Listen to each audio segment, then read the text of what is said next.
How I Met My Monster. Written by Amanda Knoll. Illustrated by Howard McWilliam. Starring Mr. Z and Genghis, Morgan, Abigail, Gabe, Miss Jones as the main character, and Mr. Evans as the monsters. Enjoy the show. One night, when I reached under the bed for my truck, I found this note instead. Monsters, meet here for final test. Ha! My parents were obviously trying to trick me into staying in bed. I didn't believe in monsters. So I crumpled up the paper, grabbed my truck, and zipped over to my garage.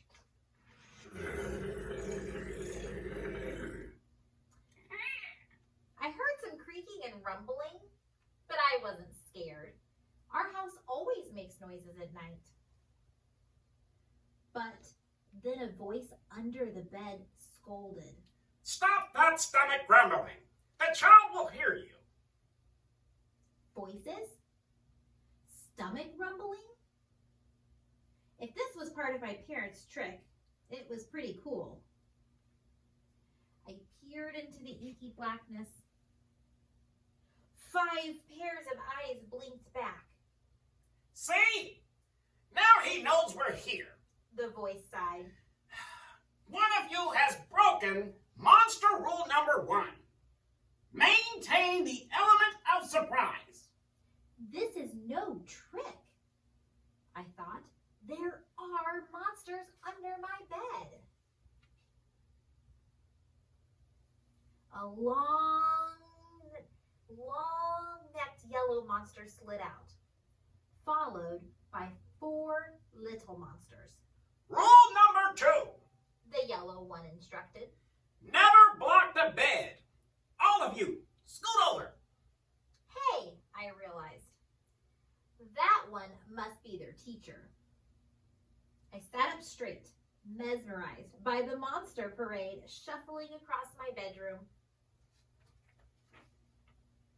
That's better. The teacher monster said. Access to the bed is clear.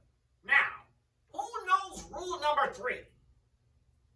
The purple monster teetered on his tiptoes and gurgled. Get the child into bed. That's correct, Genghis. And how would you do that? Well, Mr. Z, I would roar my scariest roar. All right, give it a go. Genghis took a deep breath, opened his mouth, and let out a tiny... Stomach rumbling would have had a better chance of getting me into bed than that funny little noise. I laughed. The child is right. Said Mr. Z, shaking his head. That was not sufficiently scary. Genghis, I'm sorry. You're not the best monster for this child. There was some creaking as Genghis slumped beneath the bed. Before I could investigate where Genghis had gone, Mr. Z asked. Now, who wants to try to get the child into bed? The orange monster looked at the ceiling, and the red monster looked at the floor. Only the green monster looked at me. First, he stared at my toes and started drooling. Then he took a step towards me, and I heard that rumbling noise again. I sprang into bed so he could not get my feet. Mr. Z blinked. Very unconventional, Gabe. Your stomach goggles seem to be what this child needs. What I needed was to make sure that this little Gabe monster didn't eat my toes. Right! You three. The child is now in bed.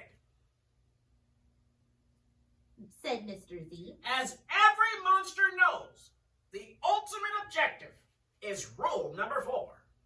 Who can tell me what that is? The orange monster bounced and squeaked. Ooh, ooh, ooh, ooh! Keep the child in bed until it falls asleep! Correct, Morgan. And how would you accomplish that? Shadow puppets! Shadow puppets! She squeaked again. Gabe whistled through his nose, and I snickered. But Mr. Z said, Interesting idea. Try it. Morgan hopped onto my night table and flailed her arms near my lamp. Silly shadows blobbed onto the wall, and a cloud of fluffy fur tickled my nose. Achoo! Morgan, stop at once. Mr. Z ordered. You're supposed to scare him, not make him sneeze. I'm sorry, but you're not the match either. Morgan's arms flopped to her sides and she scuttled under my bed. There was some more creaking, and Morgan was gone. After all that sneezing, I really needed a tissue. Suddenly, a huge shadow of uncut claws loomed across my room. Awesome, I thought. And kind of scary. I froze in place. Powerful performance, Gabe. Said Mr. Z. But do either of you see a problem? Oh, I know! Chirped the red monster. The child's out of bed again! Correct, Abigail. Mr. Z continued. And one of you must get him back in. Let's revisit rule number 1. Maintain the element of surprise. All at once, poof, the monsters vanished. Then I heard more rumbling. Were they hiding in my closet, making noises to scare me? Oh, no. It was only my stomach grumbling. All this excitement was making me hungry. I tiptoed past the closet and I peeked out the door. So far, so good. No monsters. Then I stepped over the squeaky stair and sneaked down to the kitchen. As I reached into the pantry, I heard some chattering behind me. I sure hoped it wasn't that toe-loving Gabe. I yanked open the fridge. It wasn't Gabe. It was just the red monster shivering on the shelf. Found you, I laughed. Nice try, Abigail.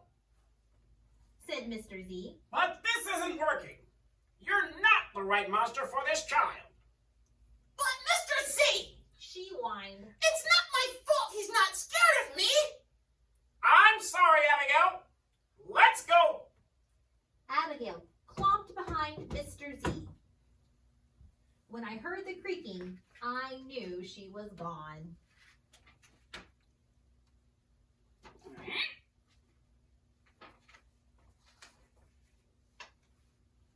I grabbed some crackers and headed upstairs, wondering if Gabe was gone too. I munched all the way down the hall, then went into the bathroom to brush my teeth again. When I opened the door a minute later, Gabe was definitely not gone. He was right there, and he was huge. I charged into my room, and I slammed the door. When I leaped into bed, I knew my toes were safe. Whew! I was surprised to hear breathing under the bed. Ragged breathing. And stomach rumbling. Hey, kid. Gabe growled. Good to see you. I pulled my covers like to start the evening with an ominous puddle of drool. I peeked over the edge of the bed. Green ooze spread soundlessly from underneath. Then the bed quivered as Gabe unfurled his spiked tail. Well, this looks quite promising. Mr. Z noted. When I heard some more creaking, I knew Mr. Z was gone. I was alone with Gabe.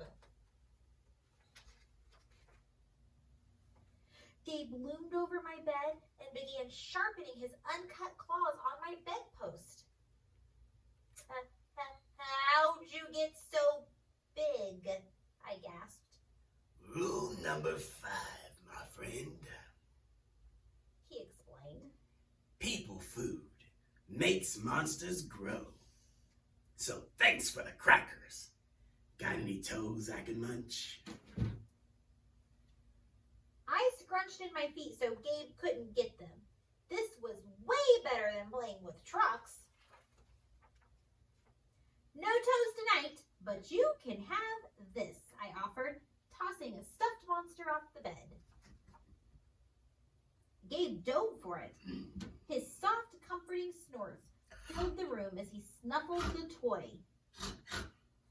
I shivered. Kid, I think this is the beginning of a beautiful friendship.